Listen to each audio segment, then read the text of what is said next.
In this video, I'm going to show you the game between Jan Nepomniachtchi and Ding Liren from round 10 of the Tata Steel Chess Masters.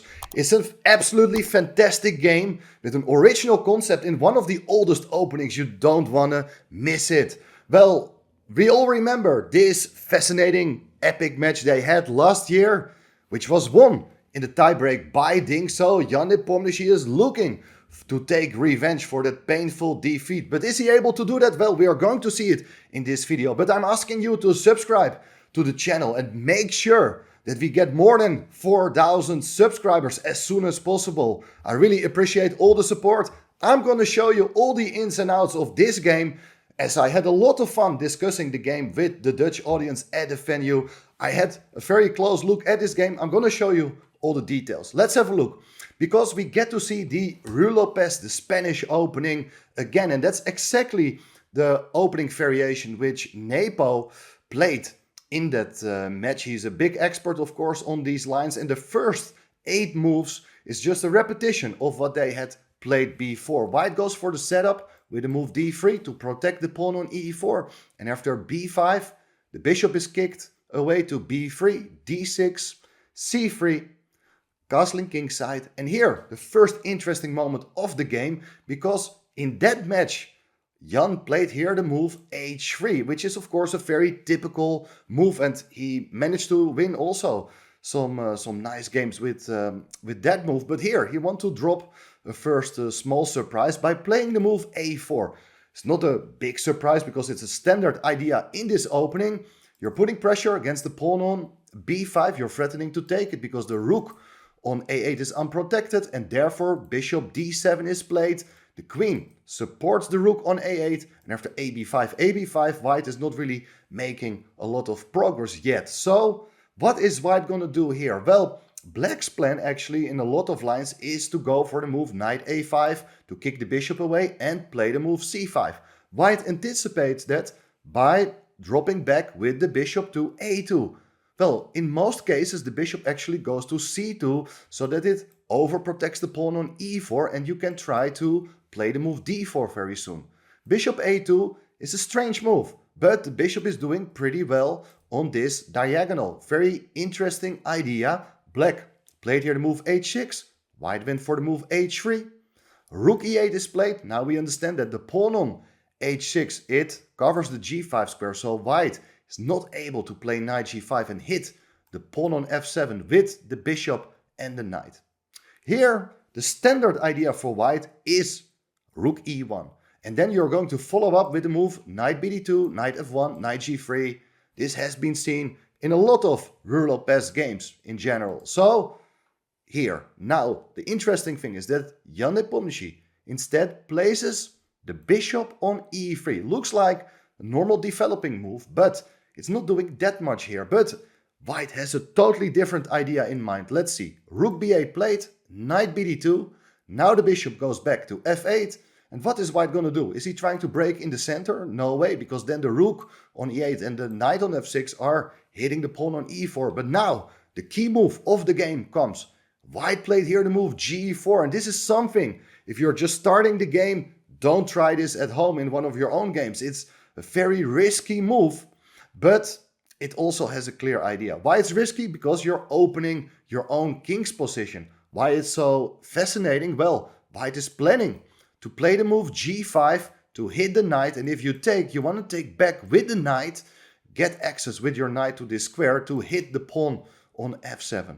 How should black react to it? Well, a solid, safe way of declining this idea is here to play the move knight h7 to cover the g5 square. Well, that was not played by Ding. The move played by Ding is the move I expected as well. He just played the move bishop e6, offering the exchange of bishops. And here Nepo started to blitz out his moves. He took on e6, rook takes e6, he takes the pawn on b5. Now the a file gets opened as well, so maybe at some point the rook can become a good piece over there.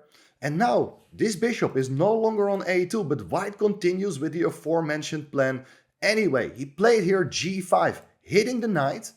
Black captured, and now the knight recaptures, hitting the rook on e6. The rook goes back, but how is White going to increase the pressure? Well, if you do play something like queen b3, the pawn on f7 can easily be defended by a move like queen d7, for instance. But there's another advantage of White's approach in this middle game. Well, the g-file is open, so White goes for the move king h2. And the plan is simple. He wants to get the rook over there, and then it can become very dangerous for the black king. Black played here the move d5. There's this famous rule in chess that if you have an attack on one wing, you should try to strike back in the center. That's the typical idea. Another plan is here to play queen d7 to keep everything defended, maybe get the knight over to g6, bring new pieces over to the king side. But d5, once again, is also the move we expected. Rook g1, and now what is black going to do in the center? Is he going to take the pawn on e4? Well, if you do that, then knight takes e4 is really good. And if you take the knight one more time, then you take back. And there are so many threats. This rook is great. The bishop also looks at the king. There are ideas sometimes with knight f6 or prepare it with bishop g5. The queen can come over. You can double the rooks on the g-file. This is incredibly bad for black already. So taking on e4 is not the right plan. d4 was played in the game. Now you're questioning this bishop on e3. White has to take. And black decided to take back with the pawn, which is much more forcing than when you take with a knight. The knight is doing okay on d4, but it doesn't exert any pressure. If you take with the pawn, you hit the bishop again. The bishop goes to f4. And now black play the move bishop d6, offering the exchange of bishops. If you do take on d6, then the queen can take back with check. And black is able to consolidate its position a bit. It's still an interesting move, very complicated line. But the move played by Nepo is very strong as well. He played the move bishop g3. So why he doesn't take himself? Well, he wants to launch its f-pawn. If he gets the chance, he will play f4. And with the pawn on f4, you have a lot of power with your pawns in the center, as you're threatening to play e5, attacking the bishop and the knight on f6. Bishop takes g3 was therefore played. Rook takes g3, but now white brings the first rook in the attack. The queen goes to d6 to pin the rook. And, well, we were thinking that at this point a move like king h1 would make a lot of sense to get out of that pin and be able to move the queen, to get a rook over. That looks like a very sensible plan, but I was very surprised by seeing this move king g1 by Jan Nepomniachtchi. Well, there is something to say for this move as well, because he keeps the pawn protected, and in fact he has a different idea in mind with the rook on a1, because here black went for the move rook a8. Not sure this is the best move, it's understandable. A different and probably a better idea here is to consolidate the king side first with the move g6. With the plan to put a knight on h5 to attack the rook on g3, and then you're also guarding the f4 square. It's not absolutely clear here yet who is better. But after rook a8, white has a choice. He can consider here to avoid the exchange of rooks and place the rook on c1 with the idea to put pressure on the c-file against the knight and against the pawn on c7. But rook takes a8 was played. Black, of course, takes back, and now the queen goes to b3 with a double attack against the pawns on f7 and b5. Black just goes back with the queen to d7, defends the pawn, and well, if you take on b5, there are various ideas like rook b8 to win the pawn back. On b2, other ideas to go knight h5. This is not clear at all, but white is not interested in winning the pawn. He's playing for the initiative, and Nepo is one of the best players in the world. Playing with the initiative, he brings another piece into the attack with the move knight from d2 to f3. When the knight is on its way via h4 to f5, and can you imagine two knights there, then there's tremendous pressure against black's pawns on f7 and g7. This is not a fun position, and I'm not surprised that here Ding had some very hard time to find the best moves. Maybe a move like knight d8 could be played with the idea to bring the knight over to e6.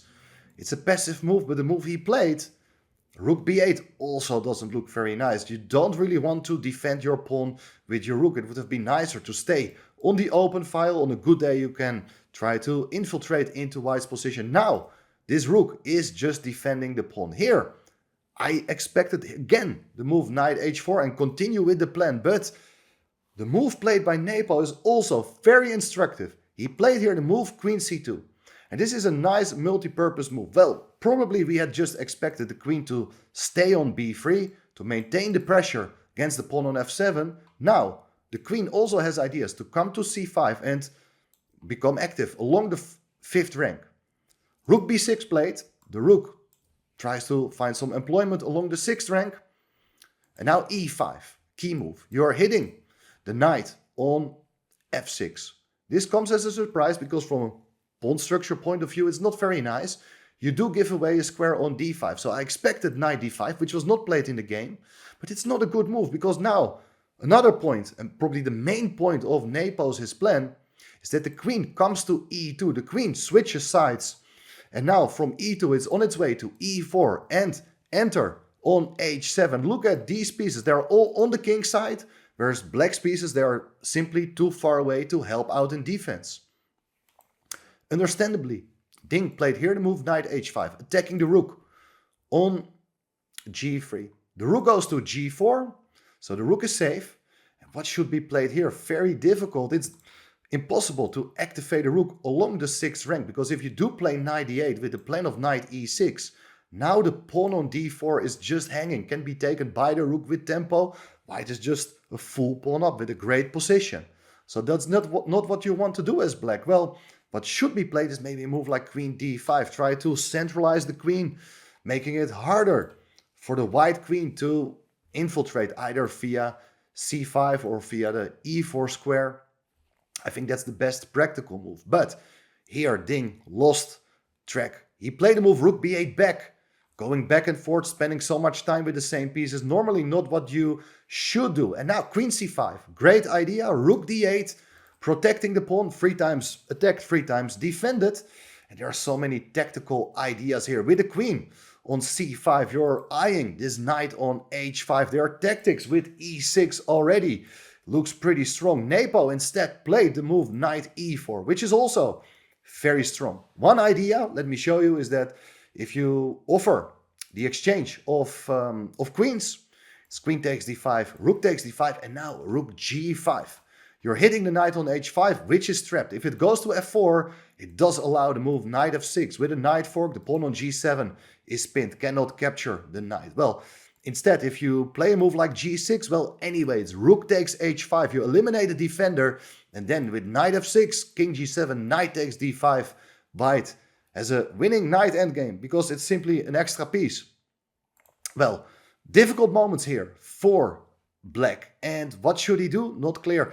Move queen e6 is played in the game, but let me show you this. If you do play g6 to stabilize this knight on h5, then it runs into the move e6, hitting the queen. If you take the pawn, queen takes h5, bye-bye. Once again, the pawn on g6 is pinned thanks to the rook.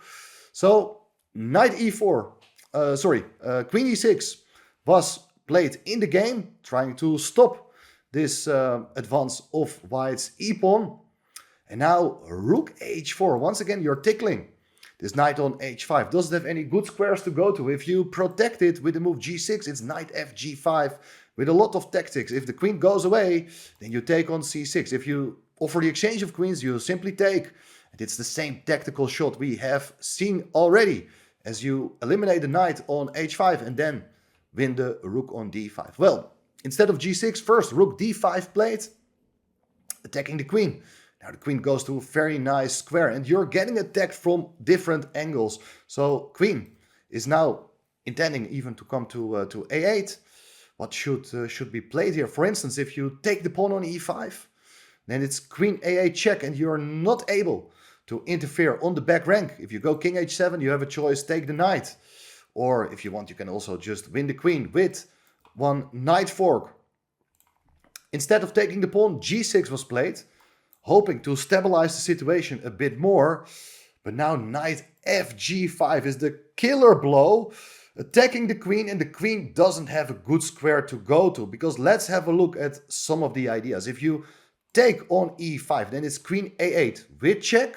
Now the knight is unprotected. If the knight interferes Everything looks defended, but the defenders are not good. Rook takes h5 first, eliminating that knight again. G takes, and now queen takes d5, boom.